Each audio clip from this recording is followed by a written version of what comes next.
Om Shanti. Good morning.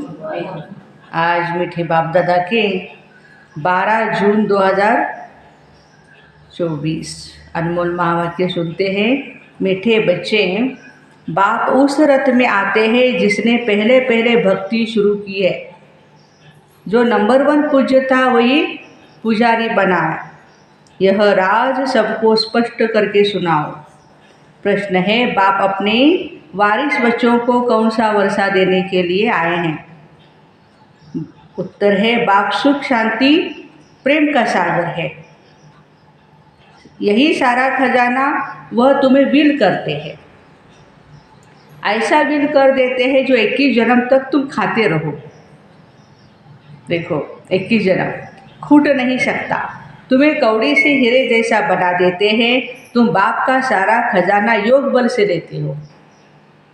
योग के बिना खजाना नहीं मिल सकता। कंडीशन है, खजाना चाहिए तो योग करना पड़ेगा। ओम शांति। शिव भगवान वास। अब शिव भगवान निराकार को तो सभी मानते हैं। एक ही निराकार शिव है जिसकी सब पूजा करते हैं।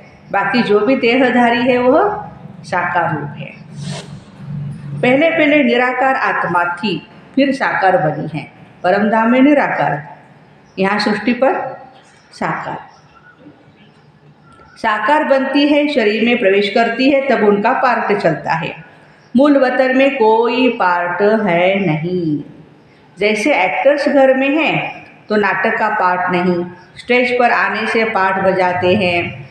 आत्माएं भी यहाँ आकर शरीर द्वारा पार्ट बजाती, पार्ट पर ही सारा मदार है। आत्मा में कोई भी फर्क नहीं है। जैसे तुम बच्चों की आत्मा है वैसे ही इनकी भी आत्मा है, परमात्मा की। बाप परम आत्मा क्या करते हैं, उनका ऑक्यूपेशन क्या है, वो कहाँ रहते हैं, वो सब जानना है। कोई प्रेसिडेंट है, राजा है, यह आत्मा का ऑक्यूपेशन है ना। ये पवित्र देवताएं हैं, इसलिए इनको पूजा जाता है। अभी तुम समझते हो, यह पढ़ाई पढ़कर लक्ष्मी नारायण विश्व के मालिक बने हैं। ये देखो, इस पढ़ाई में कितनी ताकत है। किसने बनाया? लक्ष्मी नारायण। विश्व का मालिक किसने बनाया? परमात्मा ने। तुम आत्माएं भी पढ़ाती हो। पढ़ाई यह है जो बाप आकर के तुम बच्चों को पढ़ाते हैं और राजयोग भी सिखाते हैं। कितना सहज है, इसको कहा जाता है राजयोग। बाप को याद करने से हम सतो प्रधान बन जाते हैं। बाप तो है ही सतो प्रधान। उनकी कितनी महिमा गाते हैं। भक्ति मार्ग में कितना फल दूध आदि चढ़ाते हैं, समझ कुछ भी नहीं है। देवताओं को पूछते हैं, शिव पर दूध फूल आदि चढ़ाते हैं, कुछ पता नहीं। देवताओं ने राज्य किया, अच्छा शिव पर क्यों चढ़ाते हैं? उसने क्या कर्तव्य किया जो इतना पूछते हो? देवताओं का तो मालूम है, वो है ही स्वर्ग के मालिक। उन्होंने किसने बनाया यह भी पता नहीं। पूजा भी करते हैं शिव की, परंतु ख्याल में नहीं है यही भगवान है। हर एक देवता जैसे है वैसे ही शिव भी है, ऐसे समझ करके उनकी पूजा करते हैं। लेकिन देवता अलग है और भगवान अलग है। भगवान ने इन्हों को ऐसा बनाया, कितनी भक्ति करते हैं, है सब अनजान। तुमने भी शिव की पूजा की होगी, अभी तुम समझते हो, आगे कुछ भी नहीं जानते थे। उनका ऑक्यूपेशन क्या है, क्या सुख देते हैं, कुछ भी पता नहीं था। क्या यह देवताएं सुख देते हैं? देवताएं सुख देते हैं? बाबा पूछ रहे हैं। भर राजा रानी प्रजा को सुख देते हैं, परंतु उन्हों को तो शिव बाबा ने ही ऐसा बनाया ना। बलिहारी उनकी है। यह तो सिर्फ राजा ही करते हैं, प्रजा भी बन जाती है। बाकी यह कोई का कल्याण नहीं करते हैं। देखो, पतितों को पावन बनाना, किसी को ज्ञान से मुक्ति, जीवन मुक्ति देना, एक काम सिर्फ बाप का ही है। देवता नहीं कर सकते। अगर करते भी है तो अल्पकाल के लिए। अभी तुम बच्चों को बाप बैठ पढ़ाते हैं, उनको कहा जाता है कल्याणकारी। बाप अपना परिचय देते हैं, मेरे लिंग की तुम पूजा करते थे। उनको परमात्मा कहते थे।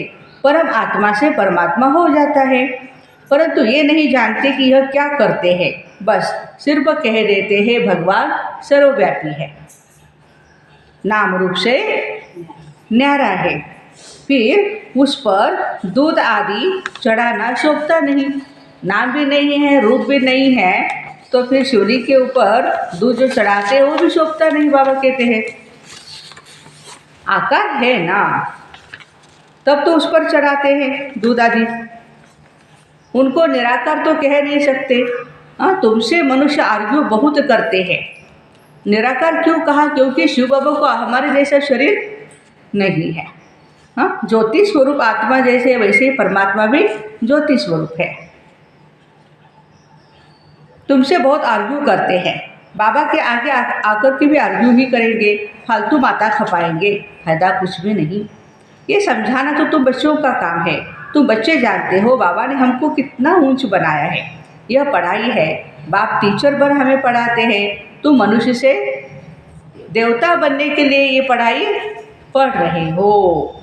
देवी देवता है ही सतयुग में, कलयुग में होते नहीं। राम राज्य ही नहीं जो पवित्र रह सके। देवी देवता थे फिर वाम मार्ग में चले जाते हैं। बाकी जैसे चित्र दिखाए ऐसे नहीं हैं। जगन्नाथ के मंदिर में तुम देखेंगे सारे चित्र कैसे हैं, देखा है ना आप सभी ने, काली चित्र है। बाबा कहते माया जीते जगत चित बनो, तो उन्होंने फिर जगन्नाथ का नाम रख दिया।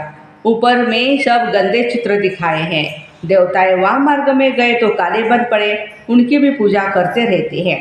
मनुष्यों को कुछ भी नहीं पता कि हम कब पूज्य थे। 84 जन्मों का हिसाब किसकी भी बुद्धि में नहीं। पहले पूज्य सतो प्रधान, फिर 84 जन्म लेते लेते तमो प्रधान पुजारी बन पड़ते हैं। रघुनाथ मंदिर में काला चित्र दिखाते हैं और तो कुछ भी नहीं समझते। अभी रामलला का भी चित्र कैसे बनाया? गोरा बनाना चाहिए ना। हाँ हाँ, तो बाबा कहते हैं अभी तुम बच्चों को बाप बैठ समझाते, ज्ञान चिता पर तुम गोरे बनते हो और काम चिता पर बैठने से काले बनते हो। देवताएं वाम मार्ग में जाकर विकारी बन पड़े, फिर उनका नाम देवता नहीं रख सकते। वाम मार्ग में जाने से काले बन पड़े हो, यह इसकी निशानी है। तुम जानते हो कि शिव बाबा तो काला कभी भी बनता नहीं। वो तो एवर प्योर है, पवित्र आत्मा है, पवित्रता का सागर है वो। हाँ, वो तो हीरा है, हीरा जो तुमको हीरे जैसा बनाते हैं। हाँ, फिर बाबा कहते फिर क्या हुआ? वो तो कभी काला बनते नहीं, उनको भी फिर काला क्यों बना दिया? कोई भी ऐसे शिवलिंग देखो गोरा है, वाइट सफ़ेद है, सारे के सारे चित्र काले ही बना दिए हैं। कोई काला है, उसने बेड काला बनाया होगा जो काला होगा उसने बेड काला बनाया होगा। शिव बाबा कहते हमने क्या दोष किया जो मुझे भी काला बना दिया? मैं तो आता ही हूँ सबको गोरा बनाने, मैं तो सदैव गोरा ही हूँ। मनुष्यों की ऐसी बुद्धि बन पड़ी है जो कुछ भी समझते नहीं। शिव बाबा तो है ही सबको हीरा बनाने वाला। मैं हूँ एवर प्योर गोरा मुसाफिर। मैंने क्या किया जो मुझे भी काला बना दिया? बाबा आज पूछ रहे बच्चों को, जो मेरे भी मंदिर बनाए सारे काले काले, मैंने ऐसा क्या काम किया? अब तुमने भी गोरा, तुमको भी गोरा बनना है ऊंच पद पाने के लिए। ऊंच पद कैसे पाना है वह तो बाप ने समझाया है, फॉलो फादर। जैसे ब्रह्मा बाबा ने सब कुछ बाप के हवाले कर दिया, फादर को देखो कैसे सब कुछ दे दिया। भल साधारण थे, न बहुत गरीब न बहुत साहूकार, बीच वाला, न बहुत गरीब न बहुत साहूकार। हम भी ऐसे हैं ना, हम भी ऐसे हैं। बाबा अभी भी कहते हैं बच्चे तुम्हारा खान पान भी बीच का साधारण होना चाहिए, न बहुत ऊंच न बहुत कम। बाप ही सब शिक्षा देते हैं, ये भी देखने में साधारण ही आते हैं। तुमको कहते हैं कहाँ है भगवान, दिखाओ। अरे आत्मा बिंदी है, उनको देखेंगे कैसे? ये तो जानते हो आत्मा का साक्षात्कार इन आँखों से होता नहीं। तुम कहते हो भगवान पढ़ाते हैं तो जरूर कोई शरीरधारी होगा। निराकार कैसे पढ़ाएंगे? मनुष्यों को तो कुछ भी पता नहीं है। जैसे तुम आत्मा हो, शरीर द्वारा पाठ बजाती, आत्माएं पाठ बजाती, आत्माएं बोलती है शरीर द्वारा। तो आत्मा उवाच, परंतु आत्मा उवाच शोभता नहीं। आत्मा तो वानप्रस्थ वाणी से परे है, उवाच तो शरीर से ही करेंगे। वाणी से परे सिर्फ आत्मा ही रह सकती है। वाणी में आना है तो जरूर शरीर भी चाहिए। बाप भी ज्ञान का सागर है तो जरूर किसके शरीर का आधार लेगा ना। उसको रथ कहा जाता है, नहीं तो वो सुनाए कैसे। बाप पतित से पावन बनाने के लिए शिक्षा देते हैं। प्रेरणा की बात नहीं, ये तो ज्ञान की बात है। वह आए कैसे, किसके शरीर में आएगा तो जरूर मनुष्य में ही। किस मनुष्य में आए कोई को पता नहीं है सिवाय तुम्हारे। रचयिता खुद ही बैठ अपना परिचय देते हैं, मैं कैसे किस रथ पर आता हूँ। बच्चे तो जानते हैं बाप का रथ कौन सा है। मनुष्य बहुत मूंझे हुए हैं, किस किस का रथ बना देते हैं। जानवर आदि में तो नहीं आ सकते। बाबा कहते मैं किस मनुष्य में आऊँ, ये तो समझ नहीं सकते। आना भी भारत में होता, भारतवासियों में भी किसके तन में आऊँ। क्या प्रेसिडेंट के तन में, क्या प्राइम मिनिस्टर के तन में, क्या साधु महात्मा के रथ में। ऐसे भी नहीं, पवित्र रथ में ही आना है। कोई बच्चा होता है या कोई सन्यासी महाराज होते हैं, उनके रथ में भी आ सकते थे बाबा, लेकिन नहीं। यह तो है ही रावण राज्य। गायन भी है दूर देश का, रहने वाला आया देश पराए। ये भी बच्चों को पता है भारत अविनाशी खंड है, उसका कभी भी विनाश नहीं होता। अविनाशी बाप अविनाशी भारत खंड में ही आते हैं। किस तरह में आते हैं वह खुद ही बताते और कोई जान नहीं सकते।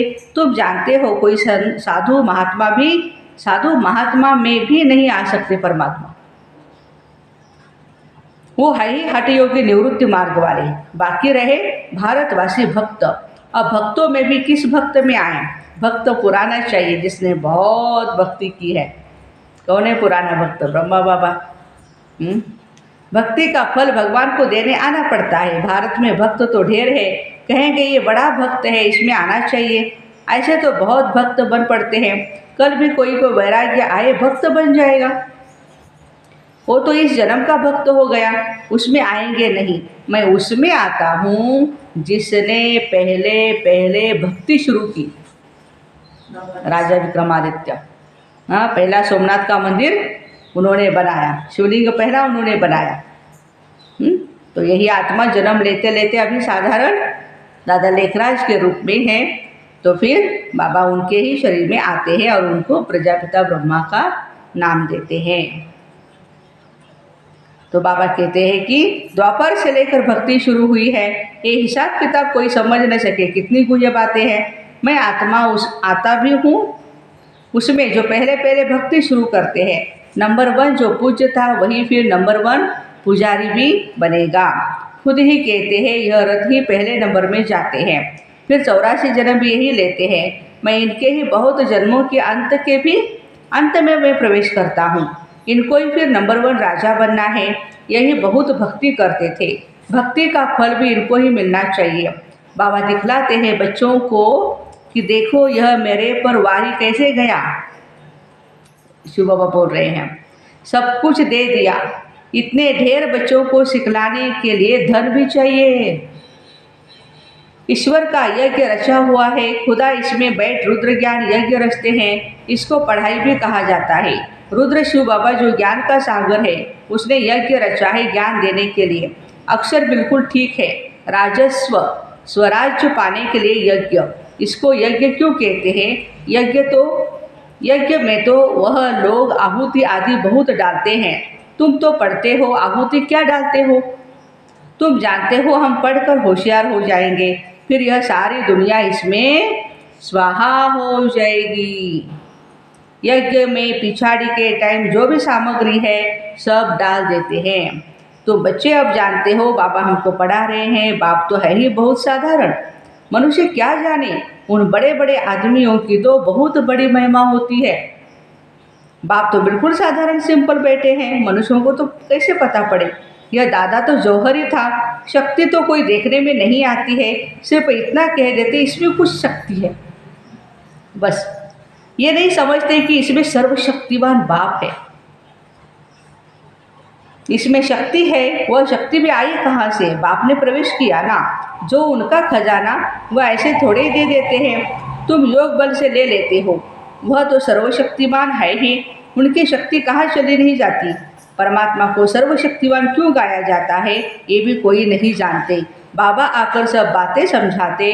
बाबा कहते मैं जिसमें प्रवेश करता हूँ इसमें पूरी जंग चढ़ी हुई थी। पुराना देश, पुराना शरीर, उसके बहुत जन्मों के अंत में आता हूँ।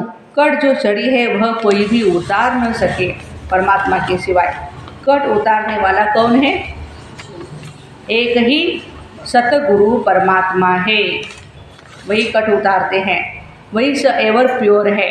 ये बच्चे तुम ही जानते हो, ये सब बुद्धि में बिठाने के लिए टाइम चाहिए। तुम बच्चों को बाप सब कुछ विल कर देते हैं। बाबा ज्ञान का सागर है, शांति का सागर है, सारा विल कर देते बच्चों को। आते भी है पुरानी दुनिया में, प्रवेश भी उसमें करते हैं। जो हीरे जैसा था फिर कौड़ी जैसा बना। वो भल इस समय करोड़पति है परंतु अल्पकाल के लिए। दुनिया वाले अभी बाबा कहते करोड़पति है लेकिन अल्पकाल के लिए है। जो हीरे जैसा था फिर कौड़ी जैसा बना, सबका खलास हो जाएगा। वर्थ पाउंड तो तुम बनते हो, अभी तुम हो स्टूडेंट, यह भी स्टूडेंट है, यह भी बहुत जन्मों के अंत में है। कट चढ़ी हुई है। जो बहुत अच्छा पढ़ते हैं उसमें ही कट चढ़ी हुई है, वही सबसे पतित बनते हैं, उनको ही फिर पावन भी बनना है। यह ड्रामा बना हुआ है। बाबा तो रियल बात समझाते हैं बच्चों को। बाप है ट्रुथ, वह कभी भी उल्टा नहीं बतलाते या झूठ कुछ भी नहीं बतलाते। मिस गाइड बाबा कभी भी नहीं करते हैं। बाबा बहुत अच्छी तरह से हमें गाइडलाइन देते हैं। ये सब बातें मनुष्य कोई समझ नहीं सकते हैं, तो बच्चों के बिगड़ मनुष्यों को कैसे पता पड़े। इसलिए हमारी ये ड्यूटी रहती है कि हमें औरों को भी समझाना है कि भगवान इस धरा पर आ चुके हैं। अच्छा, मीठे मीठे सिक्के दे बच्चों प्रति माता पिता बाप दादा का याद प्यार और गुड मॉर्निंग। रूहानी बाप की रूहानी बच्चों को नमस्ते। हम रूहानी बच्चों की रूहानी माता पिता बाप दादा को याद प्यार, गुड मॉर्निंग और नमस्ते। वाह बाबा वाह, शुक्रिया बाबा शुक्रिया। धारणा के लिए मुख्य सार। पहली पॉइंट है उच्च पद पाने के लिए पूरा फॉलो फादर करना है। सब कुछ बाप के हवाले कर ट्रस्टी हो संभालना है। पूरा वारी जाना है। खान पान रहन सहन बीच का साधारण रखना है, न बहुत ऊंचा न बहुत नीच। बाप ने जो सुख शांति ज्ञान का खजाना विल किया है उसे दूसरों को भी देना है। कल्याणकारी बनना है। वरदान पवित्रता की गुह्यता को जान, सुख शांति संपन्न बनने वाली महान आत्मा भव। पवित्रता की शक्ति की महानता को जान, पवित्र अर्थात पूज्य देव आत्माएं अभी से बनो। सतयुग में बनना है या बाद में बनना है ऐसे नहीं, लेकिन अभी ही बनना है। ऐसे नहीं कि अंत में बन जाएंगे। यह बहुत समय की जमा की हुई शक्ति अंत में काम में आएगी। पवित्र बनना कोई साधारण बात नहीं है। ब्रह्मचारी रहते हैं, पवित्र बन गए, लेकिन पवित्रता जननी है। चाहे संकल्प से, चाहे वृत्ति से, वायुमंडल से, वाणी से, संपर्क से सुख शांति की जननी बनना, इसको कहते हैं महान आत्मा। महात्मा की बहुत बड़ी डेफिनेशन बाबा ने हम बच्चों को समझाई। स्लोगन है ऊंची स्थिति में स्थित हो, सर्व आत्माओं को रहम की दृष्टि दो, वाइब्रेशन फैलाओ। ऊंची स्थिति में स्थित हो, सर्व आत्माओं को रहम की दृष्टि दो, वाइब्रेशन फैलाओ। तो ऐसे पवित्रता की गुह्यता को जान, सुख शांति संपन्न बनने वाली महान आत्माएं सभी भाई बहनों को ओम शांति। Have a nice day.